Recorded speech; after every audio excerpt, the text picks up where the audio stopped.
To end the discussion, I'd love to go around each of you and just get your summary of whether you're optimistic or pessimistic for the outlook for physical retail, but also what would you urge retailers to think about most in looking at the future of their physical space in their portfolio? And maybe Terry, if I can start with you on that. Well, I suffer, I suppose, from retailer's disease, which means I'm eternally optimistic, frankly. And I think that there's real opportunity, I actually think, that's going to come out of this. I think that where we're seeing patterns of travel, commute, shop where you live, living more and working from home more, throws up many opportunities for some of the more regional sites. I think we saw that during the pandemic, where some high streets have developed quite significantly. Local artisan shops, butchers, bakers, candlestick makers have all done pretty well out of this, and been helped with parking restrictions being changed. And I think I still live by sort of, necessity being the mother of invention. And I think you will see sites and places develop to meet the requirements of the locale. And as I said, with people perhaps working from home who might have worked in London previously or one of the cities, find themselves bereft of some of the services because they're not in the city. My guess is that those services will pop up to look after that marketplace in that location. But that just might be the retailer in me. And Andrew, do you share Terry's optimism? I do. I would say inspiration as well, actually, to be fair. I'd say very inspirational. From my perspective, very optimistic. I think for me, it's about speed of change. I think the longer that you wait to see what happens, the quicker that others will have already reacted, and that window of opportunity will close very quickly. So when you think about some of the conversations today, and we've reflected on the likes of Amazon, if they integrated a really compelling experience into their platform, it would drastically change the way in which people shop Amazon today and into the future. And I guess from my perspective, if other retailers don't follow suit very quickly and move to that agile way of working, that flexible way of moving with the times and moving with the challenges, they will very quickly get left behind. So I think it's about speed of change and speed of innovation would be my feedback. Yeah, thanks, Andrew. Jonathan, what's your view? Well, I'm also an optimist. I think we probably may all be. I'm also a geographer, so I'm still a great believer in place as being important. But I'll build on Terry's point. I think it's a really good one that it's not one size fits all. I think each town and city has its own character, its strengths and weaknesses, and retail will play a different role in each of them. I think about Oxford here behind me. They've just signed 12 new deals in the last, since the beginning of the year for new retail properties. Very different kinds of outlets, which wouldn't have got into Oxford previously because of the rent levels. But it's also around the sense of community and vitality in each place. So reinventing places involving retail isn't just about the store itself, it's about the setting. So it's essentially, much more of a bottom-up activity in the future, I think, with extensive community engagement. What do these new local shoppers want to see, and are we providing it for them? Then a kind of top-down master planning game, the sort of command and control stuff that retailers have been good at for so long. It's probably more kind of customized strategy to my mind. Gwen, what's your feeling? Optimistic too? I'm always glass half full, but definitely would look at. I'm looking very positively at this unified commerce idea. So not channel. Let's get rid of channels.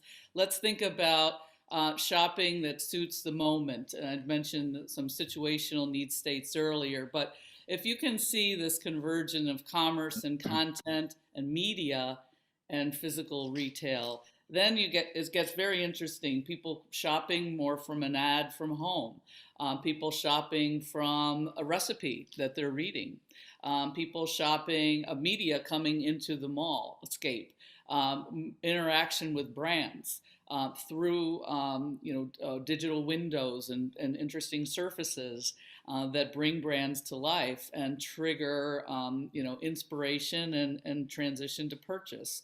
So if we're really trying to, activate, shoppers in a moment, we have to look across all their moments and all the places that they are, and look differently, again, at the context and role of media within retail, which I think then it gets very, very interesting, where brands will work more closely with retailers to define those kinds of opportunities and physical spaces.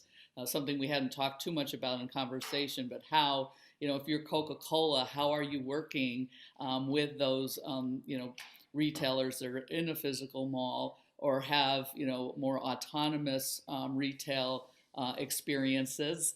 Let's go look back to vending, another Back to the Future moment.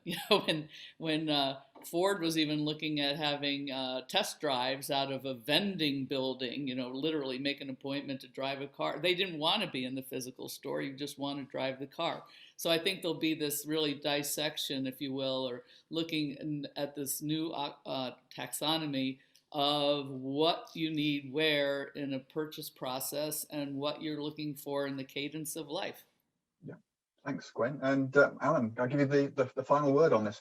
Yes, it would be nice in a way to be the dissenting voice, but I'm afraid that I can't be. I'm optimistic as well. I think that there are more challenges that physical retail is inevitably going to face. More stores are going to close. I think more physical retailers are perhaps very unfortunately going to go out of business. But nevertheless, I'm still very optimistic, and I'm particularly engaged around Gwen's comment that I thought for a very long time. Yes, for goodness sake, can we talk a lot less about channels, and can we talk a lot more about the customer as being at the center of the conversation, and build a network of touch points by which brands and retailers engage with customers. And I think that the physical space will still have an important role to play in an awful lot of categories for an awful lot of customers for an awful long time to come. I'm persuaded by the research that I continue to be exposed to, not least coming out of Andrew's BlueSquare business, that keeps saying that shoppers, when they're allowed to, they do want to return to those stores, as long as they're persuaded that they're safe and as long as there's a compelling reason to want to. And those reasons, I think, in a lot of categories are not going to be fundamentally transactional. They're going to be fundamentally about socializing, about having an interesting experience, and very probably about doing something else as well as purely retailing. So I am optimistic. Well, thank you, Alan, and well, thank you to all of you. And we have to bring the discussion to a conclusion, but I don't personally think any of your optimism is misplaced, because I think what we have seen over this, really quite challenging 12 months, actually, if you look at retail, and yes, there's lots of bad news stories, but we've also seen some fantastic invention, innovation, dynamism, and amazingly, fast pace of change, where people have used that word pivot. We haven't used that on this discussion, but I think I will. The way that retailers have pivoted to do some incredible things that has demanded huge pressures on the business, that they've responded incredibly well. And I think what we've heard from you all is, retail is poised to enter another phase, a new phase, where it will look very different again as the world returns or reopens. I don't think it's going to return to normal. It's going to be a new normal. That's another cliche that retail will respond to. And I think it would be great to reassemble this group some way down the line, maybe at the turn of this calendar year, as all the lockdowns have ended, to see what it looks like. But I think retail is about to enter an even more exciting phase, and I think you've really helped bring some of those issues to life. So on behalf of everyone at Candezent Advisory, thank you for watching, but thank you to Alan, Andrew, Terry, Jonathan and Gwen for joining me and for making this discussion a really great one. So thank you to you all, and thank you, as I say, for watching. Thank you.